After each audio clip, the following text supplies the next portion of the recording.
చాలా కూల్గా, అయ్యా మీరు నేను కలిసి నీతి యావత్తులకు నెరవేర్చాలయ్యా. The very purpose of the baptism ఏంటిది? పాప క్షమాపణ నిమిత్తం. ఇప్పుడు యేసు ప్రభు వారికి పాప క్షమాపణ అవసరం ఉందా? అయినా దేవుని చిత్తానికి బాహాటంగా బహిరంగంగా ప్రజల ముందు విధేయత చూపించాలని ఒక మంచి మనసుతో ఆయన బ్యాప్టిజం తీసుకున్నారు కదా. మీదికి వస్తే నువ్వు పరిశుద్ధాత్మతో నింపబడితే నీలో కనపడే ఒక అద్భుతమైన మొట్టమొదటి కార్యం వారి గురించి నేను తెలుసుకున్న ఒక టాప్ సీక్రెట్ ఏంటంటే 18 గంటలు ప్రార్థనలు ఉండడానికి ఇష్టపడేవారట.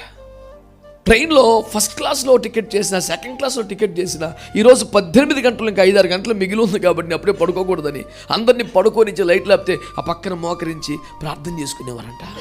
ఆత్మతో నింపబడ్డ వారి జీవితంలో ఈ ఘనతలు, ఈ పొగడతలు, ఈ ఆడంబరాలు ఇష్టపడరండి. నీలో ఉన్న దేవుని ఆత్మ సైలెంట్గా ఉంటారా? న్యాయాధిపతుల గ్రంథం 13వ అధ్యాయం చివరి వచనంలో ఏమంటాడు శాంసన్ గురించి మాట్లాడుతూ, మరి ఎందుకయ్యా నాజీర్ నువ్వు ఊరికే నాజీర్ చేసుకొని ఖాళీ కూర్చోవడానిక? దేవుని ఆత్మ సంసలను రేపుటకు మొదలు పెట్టాను. జనంలో కాకుండా, పొగడతల్లో కాకుండా, సరదాల్లో కాకుండా వాటికి దూరంగా ఏకాంతంగా ఉపవాసాల్లో ప్రార్థనలు గడుపునట్లుగా ఆత్మచేత ప్రేరేపించబడ్డావా? క్రైస్తవుడికి సేవకుడు ఉండాల్సిన ప్రాక్టీస్ ఏంటి? తరచుగా పొగడతలు, తరచుగా సన్మానాలు, తరచుగా ఏదో ఒక కార్యక్రమం పేరు మీద అపరిమితమైన తిండి. నేను ఒక సంఘానికి పిలువబడ్డాను. అక్కడ దైవజనులు మొదలుకొని విశ్వాసులకు అందరూ కూడా చాలా సాధారణ వస్త్రాలతో, చాలా తగుమాత్రపు జీవితంతో, ఈ లోపల ఎంతో మురిసిపోయాను. వారి పట్ల గౌరవభావం కలిగింది. కూడికంత అయిన తర్వాత భోజనం కూర్చున్నప్పుడు నా గౌరవం మొత్తం పోయింది. దేవుని ఆత్మ యేసును అరణ్యములోనికి త్రోసుకొని పోయెను. ఇప్పుడు మీలో ఎవరైనా ఈ మాట చెప్పగలుగుతారా? యేసు ప్రభువుకి అసలు ఇష్టం లేదు, ఆయనకంత శ్రద్ధ ఉండేది కాదు, ప్రార్థనా జీవితం అంటే అంత పిచ్చేమీ లేదు, ఏదో కొంచెం అద్భుతాలు చేస్తూ ఆశ్చర్యకార్యాలు చేస్తూ ఒక హడావుడిగా బతికేద్దాం అనుకున్నాడు, అలాంటిదేమొద్దో పద అని దేవుని ఆత్మ బలవంతంగా త్రోసుకుపోయాడు అని అనగలమా? దేవుని ఆత్మ యేసును అరణ్యంలోనికి త్రోసుకుని పోయెను అంటే అక్కడ యేసుక్రీస్తు ప్రభు వారి అయిష్టత, సిద్ధపాటు లేని పరిస్థితి అని కాదు దాని అర్థం. వారి ప్రమేయం లేకుండానే, వారు ప్రత్యేకంగా దానికోసం కసరత్తులు చేయక్కర లేకుండానే దేవుని ఆత్మ అన్నీ తానై ఆయనను అరణ్యంలోనికి తీసుకెళ్ళిపోయాడు అని. ఇక్కడ కొన్ని సందర్భాలు నేను మీ దృష్టికి తేవాలి. ఆ సందర్భం ఏమిటి? ప్రజలందరి ముందులో యేసయ్య బాహాటంగా తండ్రి చిత్తానికి విధేయత చూపించారా? నన్ను గమనిస్తున్నారు మీరు? యేసుక్రీస్తు వారి బ్యాప్టిజం తీసుకోవటానికి యొర్దాను ఒడ్డుకు వచ్చినప్పుడు బ్యాప్టిజం ఇచ్చే యోహాను మాట్లాడిన మాటలు గుర్తున్నాయా? ఆయన చూస్తే ఇదిగో లోక పాపమును మోసుకొని పోవు దేవుని గొర్రెపిల్ల అన్నారు. ఇంకేమన్నారు? ఆయన చెప్పులు విప్పడానికి కూడా నాకు అర్హత లేదా. యేసు బ్యాప్టిజంకి వస్తే ఏమన్నారు? నీ చేత నేను బాప్తిస్మాన్ని పొందవలసిన వాడిని ఉండగా మీకు ఇవ్వడం ఏంటి ప్రభు అని కంగారు పడ్డారు. నేను మీకు నీళ్ళల్లో బాప్తిసం ఇస్తున్నాను కానీ ఆయన మీకు పరిశుద్ధాత్మలను అగ్నితోనూ బాప్తిసం ఇస్తానని చెప్పాడు. అంటే ఒక విధంగా చూస్తే ప్రజలందరి ఫోకస్ ఎవరి మీద అంటే జాన్ ద బ్యాప్టిస్ట్ మీద ఉంది. ఈయన గొప్ప దైవజనుడు, ప్రవక్త. అతని వద్దకు వచ్చిన యెహోవా వాక్యాన్ని బట్టి పట్టణాలు ఖాళీ అయిపోయినాయి. అరణ్యములున్న యోహాను వద్దకు యెహోవా వాక్యము వచ్చాను. ఫలితం ఏమంటే ఊర్లు ఖాళీ అయ్యి అరణ్యంలో యోహాను దగ్గర జనం తండోతండలుగా వస్తున్నారు. దేవుని వాక్యానికి శక్తి ఉంది, దేవుని వాక్యానికి ప్రభావం ఉంది. అతని వాక్యం కోసమే జనం వస్తున్నారు. వాళ్ళందరి మనస్సు యోహాను మీద ఉంది. కానీ యేసు ఎంట్రీ ఇవ్వగానే యోహాను, నన్ను క్షమించండి, ఈ తరం అయితే ఏమని చెప్తుంది తెలుసా? ఇలాంటి దేవుని గొర్రె పిల్లకు కూడా నేనేం బాప్తిస్మం ఇవ్వబోతున్నాను, అది మన రేంజ్ అంటే అని దాన్ని కూడా క్యాష్ చేసుకుని ఒక పాపిష్టి ప్రయత్నమే తగలబడుతుంది. కానీ యోహాను ఏమన్నాడండి? ఆయన చెప్పులు విప్పడానికి కూడా నాకు అర్హత లేదు. మనం పట్టుకోవలసిన పాయింట్, ప్రజలందరి ముందు, జన సమూహాల ముందు యేసును ఆకాశానికి ఎత్తుగా హెచ్చిస్తూ ఉన్నాడు. ఆయన హెచ్చాలంటాడు, నేను తగ్గాలంటాడు, చెప్పులు ముట్టుకునే అర్హత లేదంటాడు. నేనేదో నేలలో ఇస్తున్నాను కానీ అయితే పరిశుద్ధాత్మలో అగ్నితో బాప్తిస్మం ఇస్తాడంటాడు. ఇంతగా యేసును ఘనపరుస్తూ ఉంటే అదే ప్రజలందరి ముందు ఇప్పుడు యేసు ప్రభు అయినా అర్థమైందా? ఇప్పుడు నేనంటే వడ్లవాణి కుమారుని అనుకొనిచున్నారా? కేవలం యోసేపు కుమారునిగా తీసుకున్నారా నన్ను? ఇప్పటికైనా అర్థమైందా నేనంటే ఏంటో అనకుండా చాలా కూల్గా, అయ్యా మీరు నేను కలిసి నీతి యావత్తులకు నెరవేర్చాలయ్యా, ఇది మన బాధ్యత. మీకు అప్పగించింది మీరు చేయండి, నాకు అప్పగించింది చేస్తాను. చాలా కూల్గా అప్పగించుకుంటా ఉంటే ప్రజలందరి ముందు బ్యాప్టిజాన్ని గురించి అపోస్తలులు 2:38 ప్రామాణికంగా మనం తీసుకునే వాక్యం ఏం చెప్తుంది? మీరు పాప క్షమాపణ నిమిత్తం యేసుక్రీస్తు నామములో, the very purpose of the baptism ఏంటిది? పాప క్షమాపణ నిమిత్తం. ఇప్పుడు యేసు ప్రభు వారికి పాప క్షమాపణ అవసరం ఉందా? అయినా దేవుని చిత్తానికి బాహాటంగా బహిరంగంగా ప్రజల ముందు విధేయత చూపించాలని ఒక మంచి మనసుతో ఆయన బ్యాప్టిజం తీసుకున్నారు కదా. నేను అడుగుతున్నాను, ఇంత వీర విధేయత కనపరిచిన యేసుక్రీస్తుని, జనులందరి ముందు తండ్రిని ఘనపరిచిన యేసుక్రీస్తుని ఆయన కూడా ఎలా కనపరిచారు? అందరూ చూస్తుండే కానీ పరిశుద్ధాత్మను ఆయన మీదకి పంపించారు. చాలా సంతోషం.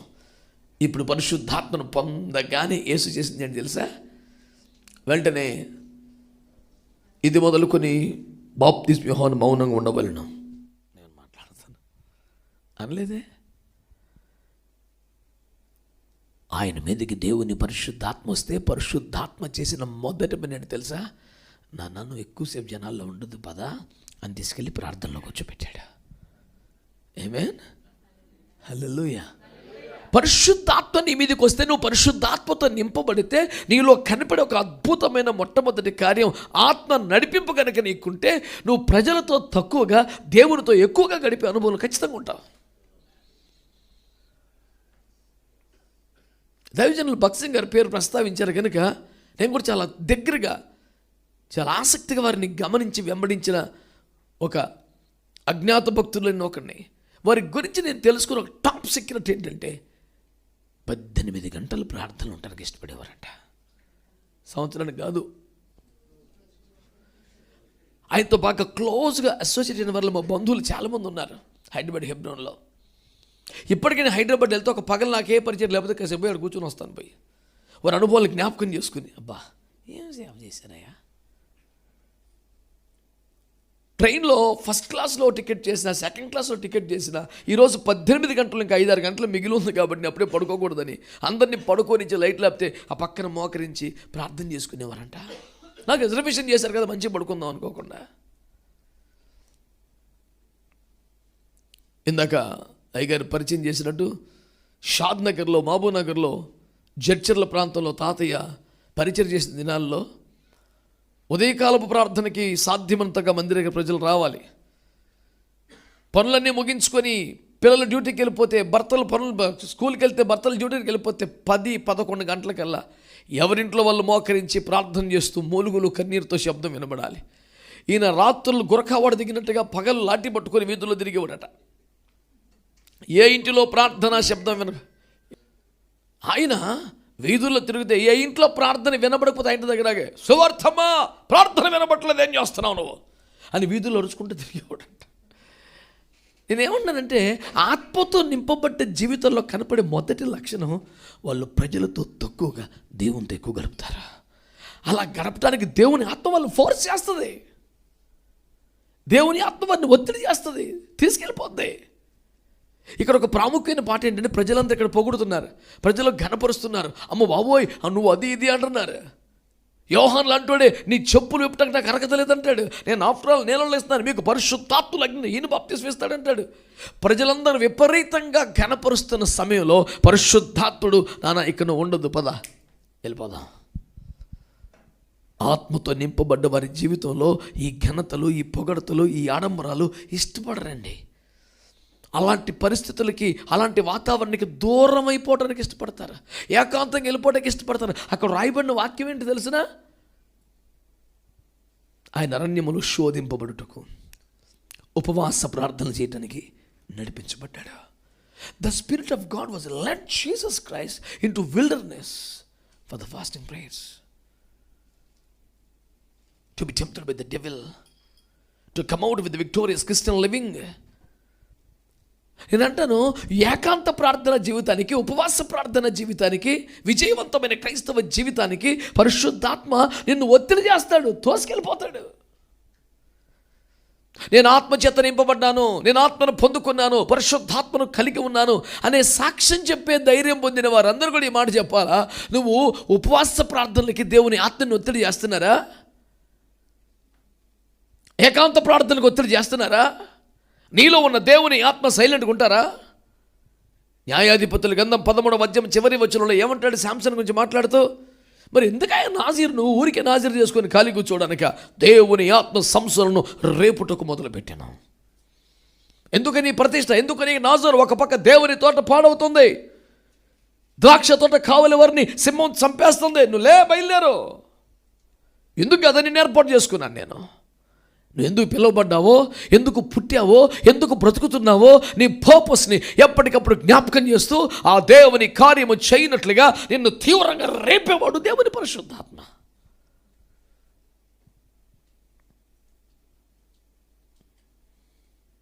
దేవుని ఆత్మ చేత రేపబడుతున్న అనుభవాలు ఎన్నడైనా కలిగినాయా? జనంలో కాకుండా, పొగడతల్లో కాకుండా, సరదాల్లో కాకుండా, వాటికి దూరంగా ఏకాంతంగా ఉపవాసాల్లో ప్రార్థనలు గడుపునట్లుగా ఆత్మచేత ప్రేరేపించబడ్డావా?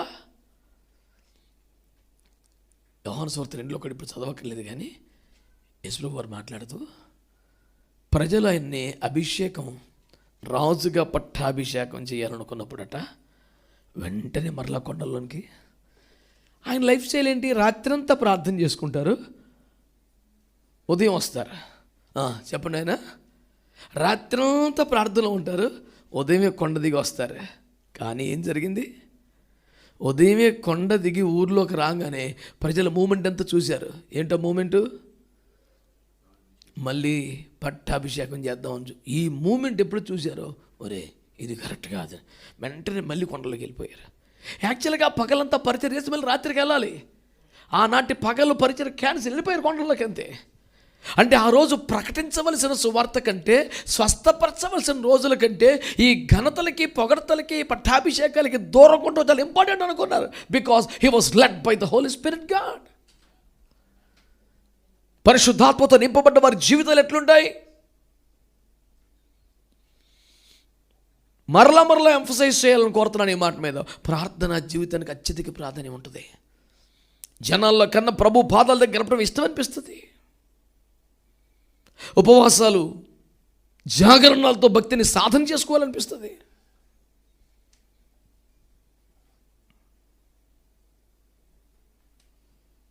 పౌలంతటి మహాభక్తుడు ఏమన్నాడు? నేను గెలిచాను, సాధించాను అనుకోవట్లేదు. మరేమిటి మీ సాధన అంటే, ఇతరులకు ప్రకటించిన తర్వాత నేనే భ్రష్టున్నైపోతానేమోనని నన్ను నేను ఎట్లా నలగొట్టుకుంటున్నావు? తరచుగా ఉపవాసాలతో, జాగరణాలతో నలగొట్టుకుంటున్నాడు. క్రైస్తవుడికి సేవకుడు ఉండాల్సిన ప్రాక్టీస్ ఏంటి? తరచుగా పొగడతలు, తరచుగా సన్మానాలు, తరచుగా ఏదో ఒక కార్యక్రమం పేరు మీద అపరిమితమైన తిండి. మరి పెళ్ళికి అదే దావతాయా, జ్ఞాపకార్థం కొట్టడానికి అదేనా? టెంట్లో మార్పు లేదు, ఇటు తిండిలో మార్పు లేదు. వచ్చిన దైవజనుడి ప్రసంగంలో రెఫరెన్సులు మార్పు ఉంటాయి అంతే. కూటమైన తర్వాత సేమ్ కూటం ఎప్పుడు అదే. పాయింట్ ఏదైనా మేత మేయడమే దరిద్రం, ఇదే ఉద్యోగం. మళ్ళీ ఆత్మపూర్ణుడు అని అంతపూర్ణంగా ఎట్లా తినవా నువ్వు? నువ్వు ఆత్మపూర్ణుడు కాదైతే, నీ మనస్సు విరగలేదు.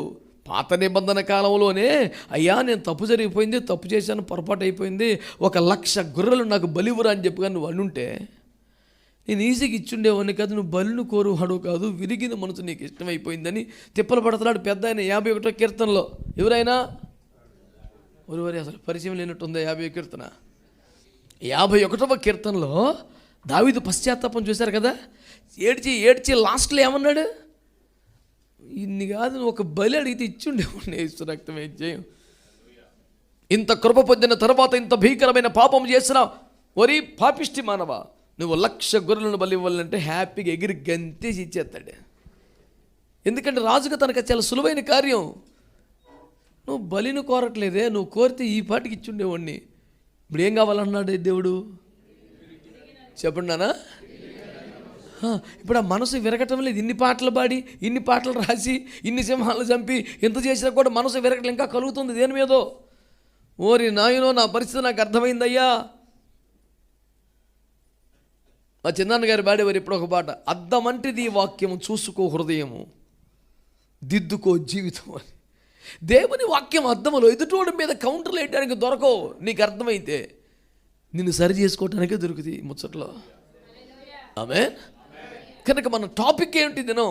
పరిశుద్ధాత్మ చేత నింపబడ్డవాడు ఎట్లుండాలా? దేవునికి స్తోత్రం. ప్రార్థనా జీవితానికి మొదటి ప్రాధాన్యం ఇవ్వాలా. ప్రజలకు దూరం అయిపోవడానికి, ఏకాంతం గడపడానికి ఇష్టపడాలా. ఆ ఆత్మపూర్ణ మనసు ఎలాగుంటుందండి? అసలు వాళ్ళు కోరుకునేది అది. దేవుని ఆత్మ చేత నింపబడ్డ వారి పరిస్థితి ఎట్లా ఉంటుందో తెలుసా? వాళ్ళ స్వభావాలని మీకు జ్ఞాపకం చేసే ప్రయత్నం చేస్తాను నేను. మొదట యేసుక్రీస్తుని మనం చూస్తున్నాం. జనాలకు దూరంగా, పొగడతలకు దూరంగా, సన్మానాలకు దూరంగా, ఒంటరితనానికి, ఉపవాసాలకి, ప్రార్థనలకి ఇష్టంగా దేవుని ఆత్మ యేసును నడిపించిన సాక్ష్యాన్ని మనం బైబిల్లో చూస్తున్నాం. దేవుని ఆత్మ మళ్ళా చొప్పున రేపుతుంది అనే వాక్యాలు మనం బైబిల్లో చూస్తున్నాం. దేవుని ఆత్మ ఎలాంటి అనుభవం నీకు ఇచ్చింది? మరి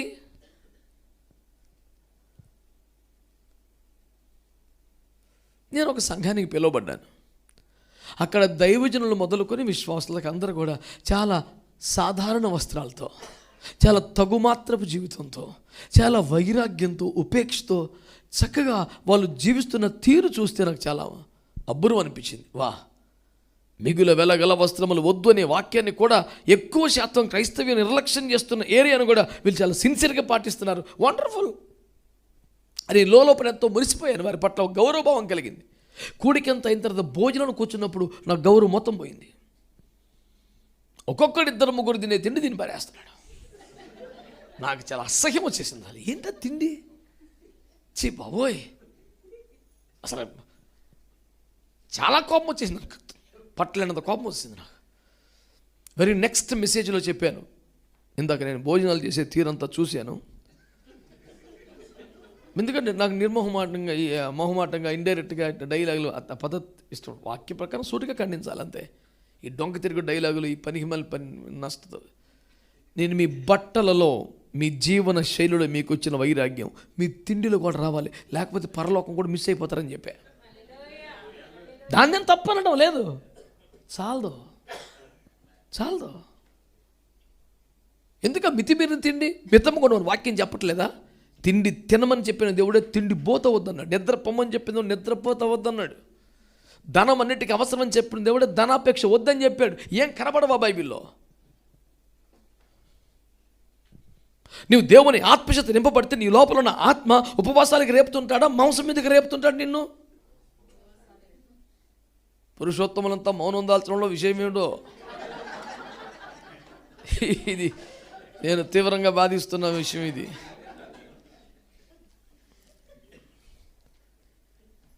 ఒక చోట విశాఖపట్నంలో ఎన్నేడి కొత్తూరు దగ్గరలో మాంసాహారం మనకి ఎంత ప్రమాదకరమో విపరీతంగా తింటే ఆది కాండం లగైతే చివరిదాకా వచ్చిన అన్ని చెప్పి వాక్యం చెప్పాను. ఓ పెద్ద ఆయన ఇంటికి వెళ్ళారట. ఇంటికి వెళ్తే ముగ్గురు కొడుకులు డిగ్రీ వయసు ఉన్నవారు ఉన్నారు. భోజనం చేస్తున్నారట. ఈయన చెప్పులు ఇప్పుతూ బయట, రే ఏం చేస్తున్నారా? డాడీ భోజనం చేస్తున్నాడు. ఏం కూరా? Mutton curry daddy. అరే తినంట్రా తృప్తిగా, ఇదే లాస్ట్ ఇక తేనరా. అయ్యో అదేంటంటే ఆయన ఎవడో చెప్పనే చేస్తున్నట్ట. ప్రాణం తీసాడరా. బైబిల్లో మొత్తం వాక్యాలు మొత్తం చెప్పాడు. ఫిరక్తి వచ్చేసిన తర్వాత పొరపాటునకి తినండి మనస్ఫూర్తిగా ఇవ్వాలి మీరు. ఎందుకంటే నేను ఒక సింపుల్ సందర్భం వచ్చిందని చెప్తున్నాను. బైబిల్ మాంసాహారం నిషేధించలేదు కనుక మేము కూడా నిషేధించాం. అలాగని బైబిల్ మాంసాహారాన్ని విపరీతంగా ప్రోత్సహించలా. తినండ్రా బాబు అని ఎంకరేజ్ చేయలే. బైబిల్ మాంసాహారాన్ని అనుమతించింది అంతే. అసలు కూరాకులు కూడా లేని భయంకర జలప్రళయం తదనంతర పరిస్థితుల్లో బలి అర్పణ కోసం ఉంచినట్టు పరిశుద్ధ జంతువులు, ఎందుకంటే మిగతా అన్ని 2 జాతులు, బలి అర్పణ పనికొచ్చి 7 జాతులు, వీటిలో నానా అందాక తినండ్రా అని చెప్పేసి అనుమతిస్తే హే సురక్తమే జయం. ఇక భూమి మీద అసలు జీవరాశుల మధ్య సమతులితే దెబ్బతినేంత అపరిమితంగా తినడం. భూస్థాపనారాధన జరుగుతుంది పక్కన వంటలో. ఏంటి వంటలు? వాళ్ళు 2 దినాలుగా ఏడుస్తూ ఉన్నారు. కాబట్టి వీడు ఓదార్చేది మాంసంతోనే. చావును గురించిన విషయాలు 1 తెస్సలోనికీయుల 4వ అధ్యాయం 16 రాస్తూ పౌలు గారు ఏమన్నారు? కాగా మనం సదాకాలం ప్రభుతో కూడా అని ఈ మాటల చేత మీరు ఒకరినొకరు, అది ఆదరణ. ప్రభు రాకన్ని బట్టి మనకి, నిత్యత్వాన్ని బట్టి, పనికి మళ్ళీ తిండి బట్టి ఆదరణ అండి. పనికి మళ్ళీ తిండి, పనికి మళ్ళీ స్టేట్మెంట్లు. ఏదేం తోటలో మాంసం లేదు, ప్రాణం అప్పట్లో మీకు ఏమైనా అంటానికి. దేవుడు సిద్ధపరిచిన అరణ్యయాత్ర మెనూలో మాంసం లేదు. వీళ్ళు ఏడిచి గోల పెట్టి తెచ్చుకున్నారు పేనం మీదకి. యేసయ్య సిద్ధపరిచిన మెనూలో ఏముందండి? ఆ మన్నాని వీళ్ళు పేరు పెట్టుకున్న ఆకాశ ధాన్యం దేవదూతల పంటలో అది రొట్టెలుగా చేసుకొని ఏం చేయాలంట? కీర, దోస, కాకర ఇలాంటి ఆటలతో తినమన్నాడు. అంటే వెజిటబుల్ కర్రీస్తో రోటీ దేవుడు డిజైన్ చేసిన మెనూ అది. ఎందుకని? విపరీతంగా నడవాలి. అరణ్యం అనే పదం తర్జుమాలో వచ్చి పడిపోయింది. నిజానికి that was not wilderness, it was desert. ఐగుప్తును వదిలి వాగ్దాన దేశం వెళ్ళే వరకు ఎక్కడో చెట్టు కనపడదు సార్. అసలు మొత్తం అంతా ఇసుక. ఈ ఎడారి ప్రయాణం చేయాలి, విపరీతంగా నడవాలి, భారాలు మోసుకుంటూ తిరగాలి. అందుకని దేవుడు వాళ్ళకి ఏం డిజైన్ చేశాడంటే, ఒరే కొంచెం ఏదైనా వెజిటబుల్ కర్రీస్ చేసుకొని రోటీస్ తినండిరా, శక్తికి శక్తి వస్తుంది, నడవటానికి వీలుగా ఉంటుంది. ఈ జీవరాశి ఇంకో జీవరాశిని తినేస్తే పడుకోవాలనిపిస్తుందిరా, ప్రయాణం సాగదని చెప్పాడు యేసుప్రభు. మీకు ఇష్టం కాదేమో కానీ సత్యం అది కదా. వీళ్ళు ఏడిచి మాకు ఈ ఒక్క పాయింట్ మీద నువ్వు మేఘంగా మా మీదకి వచ్చావు, మన్నాను పెంపావు, బండలో జలం ఇన్ని చేసిన ఒక్క చేపల కూరను ఇవ్వలేదు, మాకు చిరాకు వచ్చేస్తున్నారు వీళ్ళు.